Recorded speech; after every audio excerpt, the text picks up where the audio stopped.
Entre dos fuegos. Vida y asesinato del padre Mujica, autor Martín de Biase. Esto es Leyendo con el Autor, soy Irene Rose y nuestro invitado es el responsable de este exhaustivo trabajo sobre alguien que en algún sentido se convirtió en un modelo a seguir por valentía, militancia, corazón y verdad. Sí. ¿Cómo te va, Martín? ¿Qué tal? Buenas tardes. ¿Cuánto te llevó este estudio? Porque es muy exhaustivo. Me llevó unos 2 años y medio de trabajo, de estar todos los días entrevistando gente, revisando archivos. Un trabajo muy lindo que me abrió a mí una perspectiva también histórica. Digamos, yo nací en el año 67 y cuando ocurrió, digamos, el asesinato de Mujica y todos estos hechos, digamos, en los que él intervino, yo no tuve conciencia en aquel momento, pero el hecho de haberme metido, digamos, a investigar sobre esto me permitió abrirme también a toda una etapa que tiene que ver con un momento muy especial de la historia argentina, de la historia mundial. Y bueno, y Mujica creo que en muchos aspectos fue un referente de lo que fue la Argentina de aquellos años, ¿no? ¿Te sirvió ser abogado para hacer este tipo de abordaje, esta investigación periodística? Yo cuando lo escribí no era abogado, digamos, lo de la abogacía vino después, pero se ve que un poco el tema del bichito ya lo tenía porque a mí me interesó también en su momento cuando me puse a investigar todo lo que tenía que ver con el asesinato de Carlos. Tuve que ir al juzgado, ver los expedientes y bueno, y eso me gustó, y esto junto con otras cosas por ahí después que después me fueron pasando a nivel personal y a nivel familiar, despertaron un poco también la vocación por el derecho y bueno, después, digamos, me puse a estudiar y me recibí, ¿no? Como si el hecho de haber estado investigando sobre la vida del padre Mujica te abrió a que tenías una natural capacidad para encajar con también la cuestión de abogado. Creo que fue un elemento, no sé, uno de los elementos que me permitió por ahí meterme en el mundo del derecho y que unido por ahí a otras cosas despertaron por ahí en una vocación que se ve que en mí estaba, pero que yo no reconocía del todo. ¿Cómo se te ocurrió empezar a investigar sobre la vida y sobre el asesinato de una persona como el padre Mujica? ¿Lo tenías en mente de pequeño? ¿Era algo que lo habías escuchado en tu familia? ¿Te llamaba la atención como modelo para seguir? ¿Cuál fue el móvil? Fue que yo durante mi adolescencia, sobre todo, a mí me interesaba mucho todo el tema de la política y también las cuestiones relativas a la iglesia, y siempre había escuchado imágenes muy disonantes sobre Mujica. Por ahí, por el ambiente en el que yo estaba, una visión por ahí más crítica, más de derecha, que lo veían como más asociado con la prédica en favor de la violencia, y después fui descubriendo esa otra realidad que venía de la gente que tenía otra postura social y política y más ligada a él. Y bueno, descubrí esa otra realidad. Y bueno, en un momento de mi vida yo dije, bueno, pero realmente este hombre, ¿cuál es la verdad sobre la vida de él? Bueno, fue una persona que evidentemente causó impacto en muchísima gente. Y bueno, y ahí en un determinado momento de mi vida que tuve la oportunidad, tiempo como para poder ponerme a investigar, fue la primera figura en la que pensé como para abocarme a eso. ¿Viste, Martín, que Kierkegaard en La enfermedad mortal dice que el cristiano es el hombre que se enfrenta a Dios de manera personal e intransferible?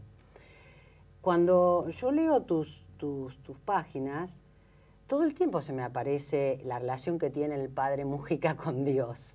Es como si el diálogo real y permanente que tiene él, lo tiene con Dios, lo tiene con Jesús. Yo creo que eso era lo más marcado por ahí de la vida de Carlos, ¿no? la figura de él impactó en mucha gente de muchos ambientes diversos, religiosos y antirreligiosos y arreligiosos incluso.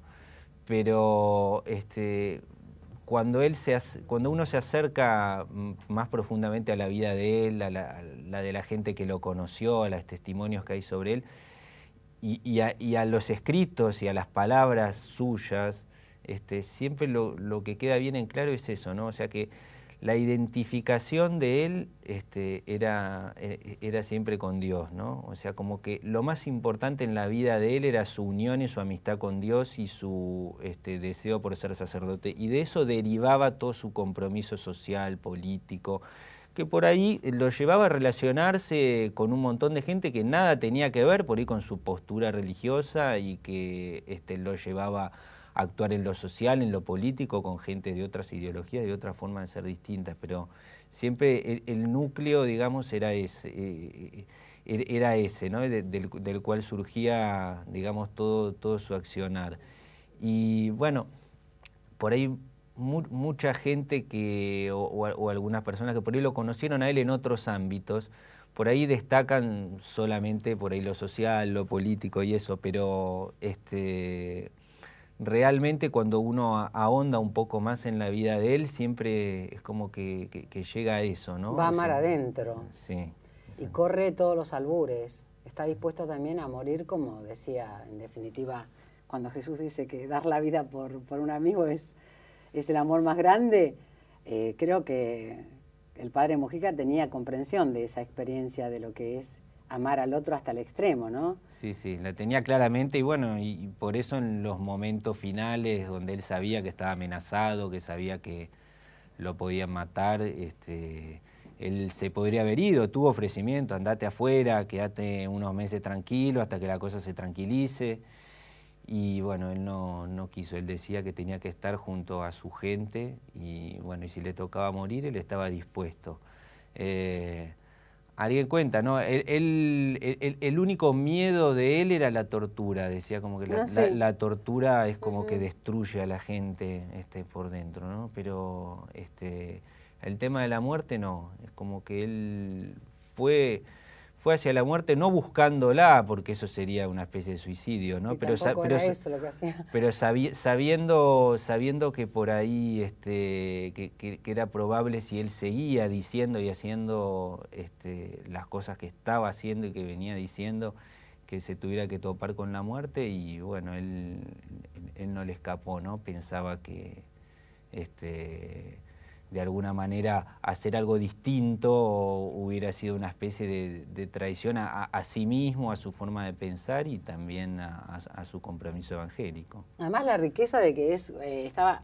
A mí, ¿cómo fue que se te ocurrieron los títulos? Porque cada capítulo tiene... es tan original como le has ido poniendo... ¿Lo fuiste construyendo así como van estos peldaños de el niño rico, todo así como fuiste dándole el desarrollo, o vos fuiste armando una cantidad de investigaciones y después le diste cuerpo? No, creo que el tema de los títulos van surgiendo a medida que se van haciendo los capítulos, ¿no? Es como que lo último que uno va escribiendo el capítulo y dice, bueno, ¿cómo sintetizo ahora todo lo que dice acá? Y bueno, pone o una frase o algo que uno se le fue ocurriendo. Porque es como si fueras haciendo un dibujo de su personalidad con el niño rico, porque era un muchacho que pertenecía a la comunidad de la Iglesia del Socorro. Bueno, pero en la primera edición del libro se llamaba El Niño Bien, y hubo gente que me lo cuestionó porque decían, bueno, que me lo cuestionó fuertemente, y por eso vino después un cambio. Me decían que él no era rico, porque no era un niño bien, en el sentido de los niños bien de aquella época, ¿no? Él tenía dinero, pero no tenía ese comportamiento por ahí típico de su clase social, ni siquiera... Bueno, el padre era un hombre que estaba comprometido con la política, y también tiene que haber habido otro tipo de atmósfera familiar, entiendo, ¿no?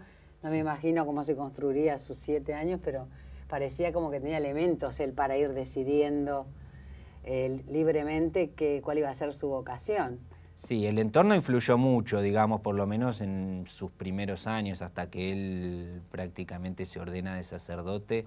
es como que las ideas sociales y políticas de su entorno influyen mucho. Muchísimo. En una personalidad igual de él en la que van germinando, digamos, otros aspectos, ¿no? O sea, había diferencias por ahí con el pensamiento de su padre, siempre siguió discutiendo, incluso hasta los últimos momentos de su vida, con su padre que tenía ideas en muchos aspectos tan distintas a las de él, y sin embargo él siguió manteniendo siempre esa relación paterno-filial con él, y que él decía que lo enriquecía mucho, aún en el disenso y en las discusiones que por ahí eran muy fuertes también.